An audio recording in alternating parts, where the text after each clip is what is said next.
Waalaikumsalam warahmatullahi wabarakatuh. Pak Asdi, ini kita akan melaksanakan supervisi ya. Nah, kebetulan saya sebagai coach dan Pak Asdi sebagai coach, yaitu saya nanti sebagai yang mengamati supervisinya Pak Asdi ya, sebagai coach sendiri. Nah, kira-kira nih menurut Pak Asdi, dari apa yang mau kita laksanakan coaching ini nih, tujuan apa yang mau dicapai sama Pak Asdi pada saat melakukan kegiatan pembelajaran di kelas? Ya, terima kasih Pak Ulung. Kegiatan kita kali ini ada beberapa yang ingin saya capai tentunya dalam proses pembelajaran. Yang pertama, bagaimana memaksimalkan media pembelajaran untuk murid agar media pembelajaran yang saya gunakan itu lebih maksimal untuk murid gitu loh. Ketika melakukan pembelajaran, media yang digunakan tepat sesuai dengan yang dibutuhkan oleh murid itu sendiri. Jadi lebih ke media ya? Media pembelajaran. Oke, nah dengan media itu kira-kira akan sampai nggak ke berat tujuan yang kita harapin? Nah, saya berharap dengan media yang tepat yang saya gunakan itu bisa mencapai tujuan yang akan saya lakukan kepada anak gitu. Karena untuk materi, kita contoh materi ya yang akan saya tampilkan nanti di proses observasi nanti, yaitu tentang praktik renang gaya dada karena di kelas 11 gitu. Oke, nah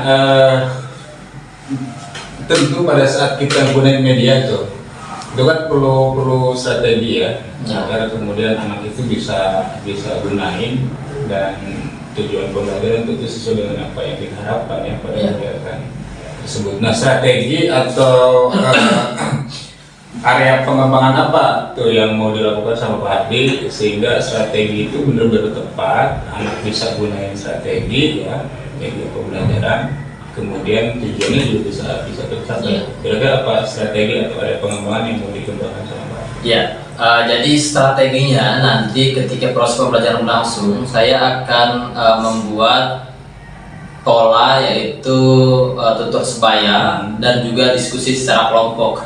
Nanti saya bagi beberapa murid yang ada di kelas itu menjadi beberapa kelompok, dan setiap kelompok itu minimal ada satu buah handphone, karena medianya nanti kan berupa video dan PowerPoint. Nanti saya gunakan handphone minimal dari satu kelompok itu satu HP, sehingga mereka bisa diskusi menggunakan HP itu gitu. Alangkah baiknya memang satu orang satu gitu. Tapi kalau misalkan nanti ketika pembelajaran itu tidak memungkinkan ada murid yang tidak menggunakan HP, jadi ya minimal satu lah. Oh gitu. Jadi pertama HP ya, kemudian media yang mau digunakan. Jadi per kelompok itu ada satu HP. Satu minimal. Dan itu dibagi kelompok kan? Bagi kelompok. Ya. Nah, berapa kelompok tuh sehingga bisa tujuan kelompok itu kan tentu agar supaya anak ini kalau di pembelajaran diferensiasi misalkan terus kemudian ke esai kan banyak sekali dengan kelompok yang bisa didapatin anak ya. Ya, jadi pertama kita atau saya nanti memberikan kebebasan dulu kepada anak gitu ya. Mereka mau membuat kelompok seperti apa? Gitu. Apakah yang berdasarkan kedekatan rumah atau kedekatan pergaulan atau misalkan dari ranking absen gitu. Pertama saya bebasan dulu gitu. Tetapi memang berkaca dari pengalaman, biasanya ada aja anak yang nggak mau nih di pola itu. Nah, ya, nanti saya bantu. Nanti bisa saya buat sendiri, saya berikan nih yang saya buat berdasarkan nanti random ya gitu, karena diserahkan ke saya lagi gitu kalau misalkan anak tidak mau buat sendiri gitu. Jadi ada berbagai strategi atau pola yang bisa saya terapkan gitu, tergantung nanti sikon gitu. Yang pertama bisa dari absensi, yang kedua bisa dari ranking. Nanti digabung juga antara yang berprestasi sama yang belum, bisa dicampur.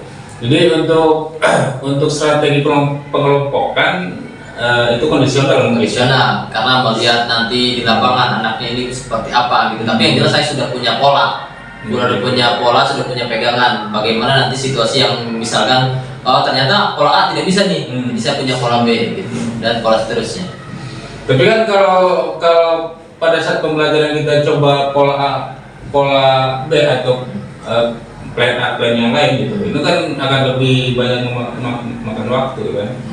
Dan di diferensiasi kan ada banyak pilihan tuh untuk pemetaan pengelompokan itu ya. Nah kira-kira kan ada minat belajar, misalkan kesiapan belajar, kebutuhan. Nah sebenarnya atas dasar itu kita bisa dasar untuk pengelompokan. Nah kira-kira mau pilih yang mana tuh sebagai dasar untuk pengelompokan kan? Ya, jadi semuanya bisa berdasar 3 ya tadi, pola minat belajar, kebutuhan belajar gitu ya, kebutuhan emosional gitu. Cuman memang ada beberapa kelompok yang di mereka itu berbeda, perlu kedekatan dan pola khusus gitu, dan itu biasanya tergantung sikon. Tapi bisa aja berdasarkan kebutuhan juga. Misalkan nanti mereka butuhnya dengan teman yang ini gitu kan, tapi justru di lapangan itu ada yang tidak bisa dengan pola itu. Jadi bisa dari 3 pola tadi ataupun bisa dari yang pola saya tadi bilang gitu. Jadi tujuan kita ngelakuin coaching di observasi ini tentu ada area pengembangan tadi yang mau dilakuin sama Pak Asdi ya di kegiatan pembelajaran, yaitu dengan menggunakan media. Tentu strateginya tadi udah disampaikan sama Pak Asdi, yaitu dengan pengelompokan. Dan dasar pengelompokan itu berdasarkan minat atau kondisional lah gitu ya.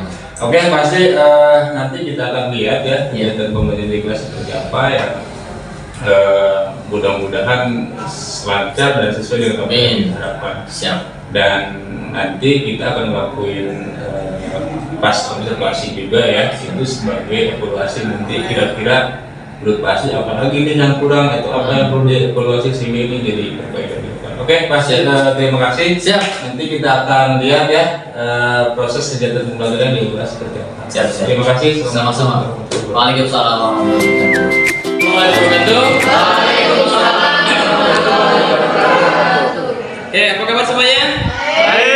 Lagi belajar materi pejokan ya. Hari ini kita akan belajar tentang aktivitas renang gaya dada. Tapi sebelum itu kita awali kegiatan hari ini dengan membaca doa. Siapa yang bisa membaca doa? Satu orang? Silakan Dal. Siapa? Saya ambil alih. Luar bagian. Duduk.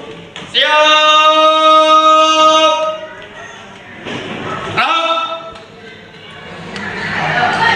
Mengawali kegiatan pembelajaran, berdoa dimulai. Selesai. Siap. Beri salam. Assalamualaikum warahmatullahi wabarakatuh. Waalaikumsalam warahmatullahi wabarakatuh. Duduk. Istirahat. Krisna, Arvito, Andika Julbika, Aprilia, Dea.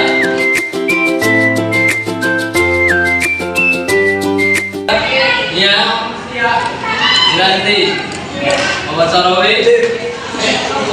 Hari ini seperti yang Bapak bilang, kita akan belajar tentang materi renang gaya dada ya. Tujuan pembelajaran hari ini yaitu kalian mampu menjelaskan tahap atau pengertian dari renang gaya dada itu ya. Kemudian mampu nanti minggu depan kita praktikkan di kolam renang tentunya ya. Oke. Selanjutnya, sebelum kita ke materi, Bapak tanya dulu nih. Tentunya minggu kemarin kita sudah belajar, ya, belajar tentang yang namanya senam birama, ya kan? Ya. Nah, senam birama itu tentunya memiliki berbagai banyak sekali gerakan. Ada gerakan tangan, ada gerakan kaki juga, ya. Nah, pertanyaannya, yang disebut dengan birama itu selain musik apa aja sih? Siapa yang masih ingat? Bukan, Pak. Bukan. Bukan tangan. Bukan tangan. Hitungan, hitungan. Iya. Ini Pak, gerakan 1, 2. Hitungan. Oke. Tepuk tangan semuanya. Oke. Jadi betul, itu beberapa irama yang ada dalam senam irama. Jadi senam irama itu tidak mengukur kepada musik, tetapi bisa bentukan dan hitungan juga, ya. Nah, selanjutnya hari ini kita sudah bagi kelompok. Kita akan gunakan handphone yang sudah kalian bawa. Ya, jadi diskusi di situ kalian silakan tonton dulu materi video 6 renang gaya dada. Semuanya perhatikan dulu. Bapak kasih waktu sekitar 10 menit untuk diskusi tentang renang gaya dada. Ya, silakan diperhatikan. Oke, Bapak kirim di grup. Nah, itu tinggal di mana aja ya. Tekesnya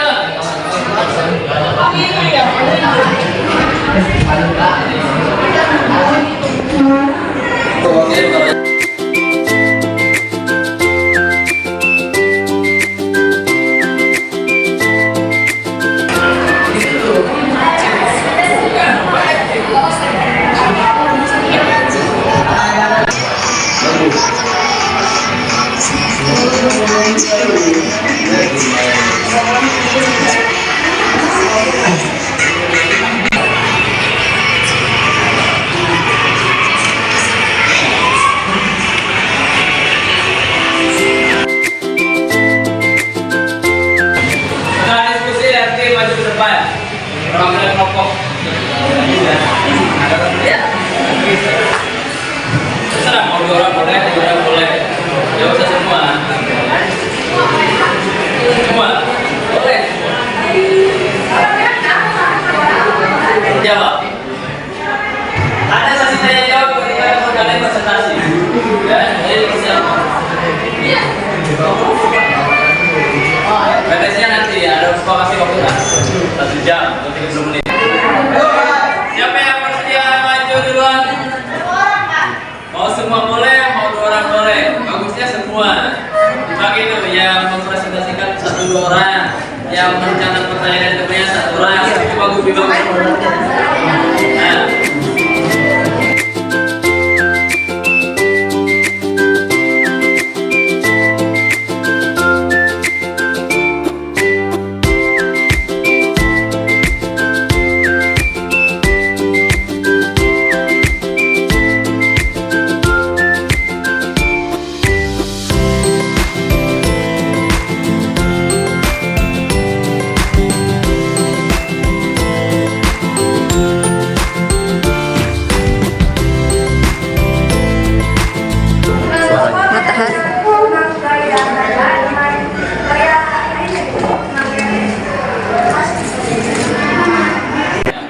Izin bertanya kak, pernah ada yang berkata katanya olahraga berenang itu katanya bisa bisa meninggikan badan kayak itu bener nggak sih kak, bisa meninggikan badan? Bener nggak? Ya, olahraga tuh bisa meninggikan badan. Kalau lari juga bisa, tapi kalau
Nah, sebelum kita mengakhiri pembelajaran hari ini, ya, siapa yang bisa menyimpulkan dari semua rangkaian kegiatan kita hari ini? Kira-kira siapa? Setelah saya tentang pelajaran ini, saya tahu tentang gaya dada. Apa bedanya tentang gaya dada dengan tentang lainnya, manfaatnya, tekniknya, dan lain-lain. Itu aja sih, Pak. Oke, teman-teman. Gaya dada, betul kata Marimi tadi ya, mulai dari pengertiannya, kemudian teknik dasarnya, dan manfaatnya ya. Nah, selanjutnya minggu depan kita akan belajar yang namanya pergaulan bebas ya. Kita akan pelajari minggu depan. Tapi sebelum itu ada yang mau ditanyakan dulu tentang materi ini? Pak, izin Pak. Oke, silakan. Bukan nanya kan sih ya, lebih ke kita kan ini barusan materi Pak ya. Ya. Hanya teori, semua teori, kita belum melakukan praktek di lapangan atau di kolam gitu. Lebih baiknya untuk supaya kita lancar atau bisa dan mengetahui gimana teknik di lapangan, itu kita ambil waktu Pak untuk praktek di lapangan sendiri. Oke, baik. Luar biasa sekali ya. Kita masih Pak. Oke, masukannya bagus. Jadi memang untuk praktik renang ini perlu dipraktikkan supaya apa? Yang pertama minimal kalian punya pengalaman. Kemudian kalau kita sudah mempunyai pengalaman langsung di lapangan itu pasti akan membuat kita mudah mengingatnya dan mudah dalam memperhatikannya. Kita insya Allah adakan waktu untuk praktek itu, ya. Oke, jika tidak ada lagi, kita akan akhiri kegiatan hari ini dengan membaca doa terlebih dahulu. Siapa yang ingin baca doa? Pimpin baca doa. Saya ambil alih. Semuanya duduk. Siap. Up. Kegiatan pembelajaran. Berdoa dimulai. Berdoa selesai. Siap. Beri salam. Assalamualaikum warahmatullahi wabarakatuh. Waalaikumsalam warahmatullahi wabarakatuh. Duduk. Istirahat. Rap. Oke, baik. Kita selama 5 bulan ini Pak. Gak apa-apa. biar berkah ya. Betul. Pasti tadi saya sudah melihat ya kegiatan pembelajaran yang dilakukan sama Pak Adi. Tentu saya apresiasi, ini luar biasa. Alhamdulillah. Dari apa yang Pak Asdi rencanain tuh ada semua ya, artinya Pak Asdi lakuin di dalam kegiatan pembelajaran. Nah, kira-kira menurut Pak Asdi ini sebagai refleksi Pak Asdi, sesuai nggak dengan apa yang harapan Pak Asdi di awal pada kegiatan pembelajaran itu sendiri? Ya, baik, terima kasih Pak Ulung. Sebetulnya kalau kita refleksikan dari kegiatan awal sampai akhir gitu ya, memang masih belum sempurna gitu ya. Masih banyak sekali kekurangan di dalam melakukan proses pembelajaran itu. Tetapi sepanjang rencana yang sudah saya buat berdasarkan RPP dari mulai pendahuluan, kegiatan inti sama penutup gitu ya, itu memang sudah sesuai dengan RPP. Cuman untuk teknis pelaksanaan di lapangan memang ketika yang pertama itu yang nanti untuk perbaikan mungkin dari pengelompokan gitu ya. Karena pertama tadi pas di kelas saya mengelompokkan berdasarkan absen dulu tadinya ya. Gitu. Ternyata mereka berbeda. Mereka menginginkan berdasarkan kebutuhan dan minat mereka sendiri ternyata. Ya udah saya ikuti gitu, dan itu ternyata lebih cepat dan efektif gitu ya untuk mencapai tujuan pembelajaran. Karena kan dengan pola minat dan kebutuhan mereka ternyata mereka lebih senang dalam belajar gitu ya, sehingga tujuan yang diharapkan itu lebih cepat tercapai gitu. Jadi artinya di pola pengelompokan ya, strategi pengelompokan ya. Betul. Pasti tadi mungkin di awal melakukan pengelompokan itu berdasarkan absensi. Iya. Ternyata yang dilihat memang agak kurang tepat. Betul. Sehingga akhirnya pasti melakukan pengelompokan berdasarkan minat. Iya. Jadi kalau dengan minat tentu ini akan lebih enak buat anak ya, karena memang itu sesuai dengan anak-anak kan, dia mau kelompok sama siapa. Dan selain dari strategi pengelompokan tadi yang disampaikan, kira-kira apa hal apa lagi tuh yang menurut Pak Asdi kurang, yang mungkin sudah dilaksanakan tapi agak kurang gitu, perlu ditingkat apalagi kira-kira dari. Jadi ada selain tadi pengelompokan mungkin ada lagi namanya itu keaktifan. Keaktifan mereka ketika mengikuti pembelajaran. Ada saja beberapa anak itu mereka cenderung diam. Gitu. Padahal memang kalau kita lihat tadi di proses pembelajaran itu semuanya ada HP, gitu kan, satu orang satu. Tetapi masih dia nggak aktif dalam diskusi maupun ketika presentasi. Satu itu, yang kedua memang ada anak yang terlalu menonjol. Ini anak terlalu menonjol, terlalu aktif juga sesuatu yang perlu kita bimbing gitu, karena supaya dia terlalu dominan, supaya dia justru bisa bermanfaat bagi temannya yang terlalu diam ini. Gitu. Memberikan ruang kepada teman-teman. Nah, justru kemampuan dia itu bisa dia gunakan untuk membimbing temannya ini supaya semuanya aktif gitu. Nah itu mungkin yang perlu nanti dievaluasi juga gitu. Saya belum memaksimalkan si yang dominan ini untuk bisa membantu temannya gitu. Mungkin itu belum maksimal. Jadi selain kelompok soal keaktifan juga. Betul. Ya? Ada lagi mungkin yang perlu ditingkatkan dari tadi. Iya. Hasil refleksi Pak. Mungkin teknologi juga ya, media. Tadi kan memang sudah punya HP. Mungkin ke depan bisa saya menggunakan fokus gitu ya dalam proses pembelajaran supaya anak ini bisa minimal mereka tahu dulu gitu ya. Ketika muter video kan beda antara menggunakan HP kan kecil ya. Nah kalau kita menggunakan fokus gitu ya, itu mereka lebih besar seolah-olah mereka lagi nonton, dan itu kayaknya mungkin lebih membuat anak termotivasi. Ya, jadi ada media tambahan. Ya. Memang saya lihat tadi pasti nggak ada infokus Iya ya. itu. Nggak ada PowerPoint yang bisa ditampilkan. Betul. Sebetulnya saya udah buat PowerPoint dan sudah ada. Cuman ketika memang keterbatasan kita Pak, ya untuk monitor atau infokus itu memang kan banyak yang menggunakan gitu ya. Oke, baik. Mungkin ada 3 yang bisa saya simpulkan tadi ya. Tadi soal pengelompokan, terus kemudian tadi soal keaktifan dan ada media ya. Iya. Nah dari ketiga yang sama Pak Asri tadi refleksikan gitu. Nah kira-kira follow up-nya seperti apa atau tindak lanjutnya seperti apa agar kemudian dari hasil ketiga refleksi tadi itu bisa ditingkatkan ke depan. Iya.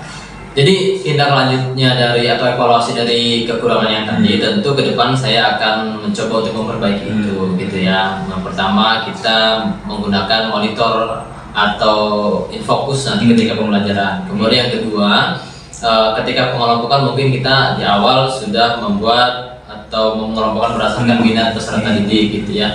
Yang ketiga mungkin satu lagi itu kan tentang keaktifan murid gitu ya.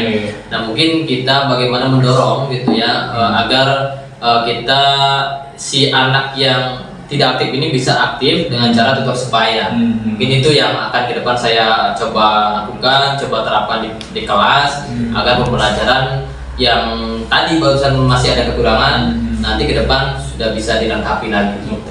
Ini tuh. Ada nggak pihak-pihak yang mungkin bisa dilibatkan apa aja sehingga itu bisa menjadi menjadi tambahan sumber daya yang bisa dilakukan untuk itu tadi ya, menciptakan keefektifan pembelajaran. Bisa sebetulnya bisa kita melibatkan rekan sejawatnya atau guru gitu dalam diskusi gitu seperti ini misalkan kita ini ya diskusi seperti sekarang bahwa memang perlu adanya refleksi dari kegiatan pembelajaran. Kegiatan refleksi itu kan sendiri bukan menyalahkan ya, tetapi justru memberikan masukan-masukan yang baru gitu ya, pengalaman yang baru, saling kolaborasi gitu untuk menciptakan proses pembelajaran yang lebih baik lagi tentunya yang sesuai dengan kebutuhan murid itu sendiri. Jadi sebagai bahan evaluasi lah mungkin ya. Ya. Artinya bukan mengkritik, Enggak ya. Iya, bukan. Tapi justru dengan kegiatan refleksi antar guru itu justru saling melengkapi dari kekurangan yang ada itu. Nah kira-kira komitmen atau tanggung jawab apa nih yang pas dilakuin sehingga dari follow up tadi atau rencana tindak lanjut yang mau dilakukan sama Pak itu sebagai sebuah keharusan gitu, atau komitmen dari Pak sendiri?